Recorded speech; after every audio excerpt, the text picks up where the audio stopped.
اعوذ باللہ من الشیطان الرجیم، بسم اللہ الرحمن الرحیم۔ 11ویں پارے کے 2 حصے ہیں، سورۃ التوبہ کا بقیہ حصہ اور سورۃ یونس مکمل۔ سورۃ توبہ کے بقیہ حصے میں 3 باتیں بیان ہوئی ہیں۔ نمبر 1، منافقین کی مذمت۔ نمبر 2، مومنین کی 9 صفات۔ نمبر 3، غزوہ تبوک میں شریک نہ ہونے والے 3 مخلص صحابہ۔ پہلی بات، منافقین نے مسلمانوں کو نقصان پہنچانے اور ان میں تفرقہ ڈالنے کے لیے ایک مسجد تعمیر کی، جسے مسجد ضرار کہا گیا۔ اللہ تعالیٰ نے نبی کریم صلی اللہ علیہ وآلہ وسلم کو اس مسجد میں کھڑے ہونے سے منع فرمایا، اور آپ صلی اللہ علیہ وآلہ وسلم کے حکم سے اس مسجد کو جلا دیا گیا تاکہ مسلمانوں کو اس کے فتنے سے محفوظ رکھا جائے۔ دوسری بات، مومنین کی 9 صفات۔ اس حصے میں مومنوں کی 9 صفات بیان کی گئی ہیں: توبہ کرنے والے، عبادت کرنے والے، اللہ کی حمد بیان کرنے والے، روزہ رکھنے والے، رکوع کرنے والے، سجدہ کرنے والے، نیکی کا حکم دینے والے، برائی سے روکنے والے، اللہ کی حدود کی حفاظت کرنے والے۔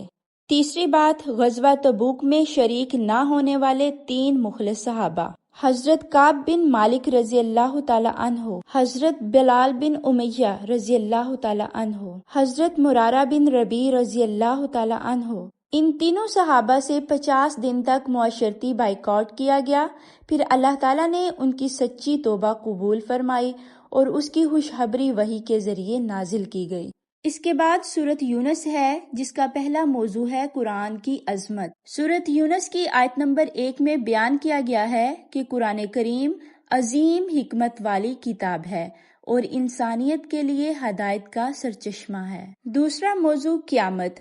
سورۃ یونس کی آیت نمبر 4 سے 11 میں بتایا گیا ہے کہ روز قیامت تمام انسانوں کو دوبارہ زندہ کر کے اللہ کے سامنے جمع کیا جائے گا، لیکن کفار اس حقیقت پر یقین نہیں رکھتے۔ تیسرا موضوع توحید۔ سورۃ یونس کی آیت نمبر 31 میں اللہ تعالیٰ انسانوں کو غور و فکر کی دعوت دیتے ہوئے فرماتا ہے کہ آسمان و زمین میں رزق دینے والا، زندگی اور موت کا مالک صرف اللہ تعالیٰ ہے۔ چوتھا موضوع رسالت اور انبیاء کے واقعات۔ حضرت نوح علیہ السلام کا واقعہ۔ حضرت نوح علیہ السلام نے اپنی قوم کو اللہ کی طرف بلایا، مگر چند لوگوں کے سوا کسی نے ایمان قبول نہ کیا۔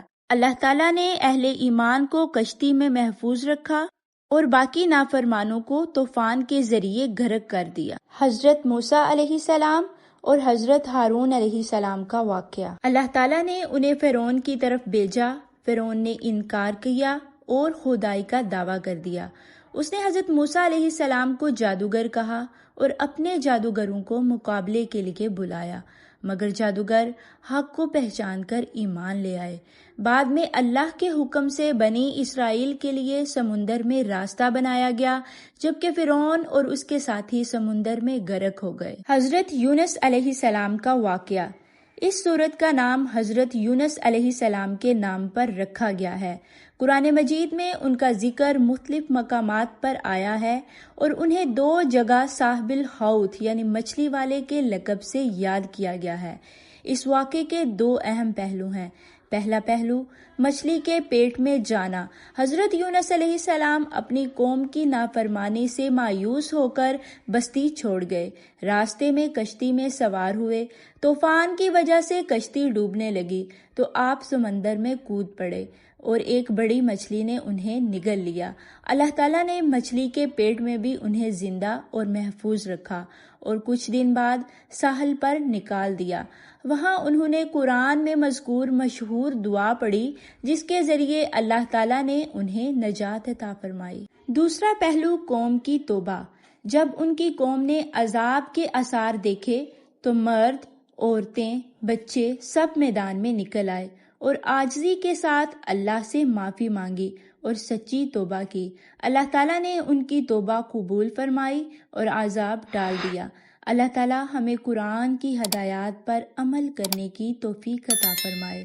آمین ثم آمین یا رب العالمین۔